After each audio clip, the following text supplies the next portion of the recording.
নমস্কাৰ বন্ধু বান্ধৱীসকল, মনীষা নাথ ইউটিউব চেনেললৈ আপোনালোক সকলোকে পুনৰবাৰ স্বাগতম জনাইছোঁ। আজি মই বনাবলৈ ওলাইছোঁ একাপ স্পেচিয়েল চাহ। আৰু এই চাহকাপ মই কেনেধৰণৰ বনাইছোঁ আহক মই আজি আপোনালোকক দেখাওঁ। চাহ বনাবৰ কাৰণে প্ৰথমতে মই লৈছোঁ এটা পাত্ৰ আৰু তাত দি দিছোঁ মই 2 কাপ পানী। এয়া ঠাণ্ডা পানী হয়। আৰু লগতে দি দিছোঁ মই 2 চামুচ চেনি। আৰু চেনিটো আপোনালোকে নিজৰ সোৱাদ অনুসৰি কম বা বেছি কৰি দিব পাৰে।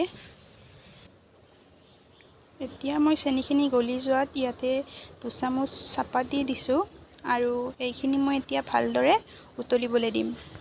আৰু এয়া হ'ল স্পেচিয়েল চাহৰ মেইন বস্তু দুটা। এয়া হৈছে ডাঙৰ ইলাইচিৰ পাত আৰু এয়া হৈছে ডালচেনি। এয়া আমাৰ ঘৰৰ গছৰে হয়। আৰু এতিয়া মই চাহত দি দিছোঁ ডাঙৰ ইলাইচিৰ পাত আৰু অকণমান ডালচেনি। এয়া কিন্তু বেছিকৈ নিদিব, অলপমান দিলেই হ'ব।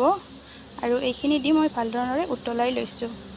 আৰু এতিয়া মই লৈ লৈছোঁ 1 কাপ গাখীৰ আৰু এই কাপ গাখীৰ চাহত দি কেনে এতিয়া মই এইখিনি ভালদৰে উতলাই লৈছোঁ। যিসকলে এনেধৰণেৰে চাহ খাই পোৱা নাই এবাৰ বনাই খাবচোন। আৰু এয়া চাব পাৰে কিমান ধুনীয়া কালাৰ হৈছে চাহকাপ। এয়া মোৰ আৰু মোৰ হাজবেণ্ডৰ বহুতেই প্ৰিয় হয়। আমি এনেদৰেই চাহ খাওঁ। আৰু যিসকলে খোৱা নাই এবাৰ খাই চাব।